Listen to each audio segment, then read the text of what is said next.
Merci, Monsieur le Président, Madame la garde des Sceaux, mes chers collègues. Nous sommes, je pense, ici nombreux à avoir eu des enfants autour de 18 ans. Les regardons-nous vraiment différemment, suivant qu'ils ont 18 ans moins 2 jours ou 18 ans plus 2 jours, au regard de leurs besoins d'accompagnement dans la société qu'ils abordent? Pas vraiment. Et pourtant, pour ce qui concerne les mineurs non accompagnés, finalement, il y a une réponse binaire. Oui, moins de 18 ans, ou bien non, plus de 18 ans et plus de droits. Et pour les étrangers, c'est pire encore. Quand on ne maîtrise ni la langue ni les codes de notre pays, la situation est encore plus grave. Rappelons-nous que 25% de ceux qui sont SDF dans notre pays ont été pris en charge par l'ASE auparavant. Il y a donc un vrai problème de ce côté-là.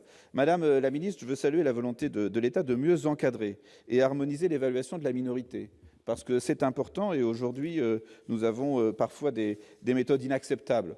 On a parlé des tests osseux, mais quand je lis, par exemple, ce texte qui indique à un mineur non accompagné qu'il a fait preuve d'une autonomie et d'une maturité importante en décidant seul de quitter son pays et en voyageant seul, que son parcours migratoire était court et que sa posture durant l'entretien ne correspondait pas à celle d'un adolescent, on lui dit donc vous êtes majeur. Ce n'est pas comme ça qu'on évalue une majorité ou une minorité. Alors, Madame la Ministre, deux questions.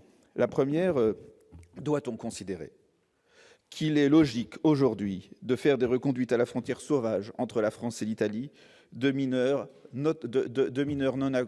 personnes notoirement mineures, non accompagnées? Est-ce digne ou faut-il changer notre politique à la frontière franco-italienne?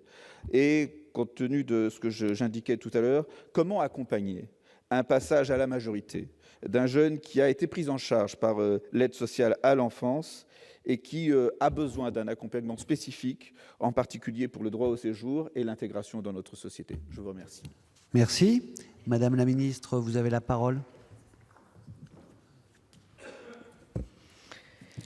Merci, Monsieur le Sénateur. Sur le premier point, c'est-à-dire la reconduite à la frontière, j'ai répondu tout à l'heure en parlant spécifiquement à l'invitation de l'un de vos collègues de nos relations avec l'Italie de ce point de vue-là. Donc, je ne le reprendrai pas. Sur la seconde question, c'est-à-dire sur l'accompagnement du passage à la majorité, je crois également que j'ai eu l'occasion de donner quelques éléments. Il me semble que dans l'idéal, évidemment, il faudrait que nous puissions permettre à ces jeunes de bénéficier d'un contrat d'accompagnement jeune majeur. C'est-à-dire que les choses ne prennent pas fin à 18 ans, mais qu'au contraire, il peut y avoir un accompagnement possible au-delà. Ces contrats jeunes majeurs, il faut le reconnaître, ont parfois pu être considérés comme une variable d'ajustement suivant la situation complexe financièrement pour les départements, puisque ce sont la plupart du temps les départements qui prennent en charge ces contrats jeunes majeurs.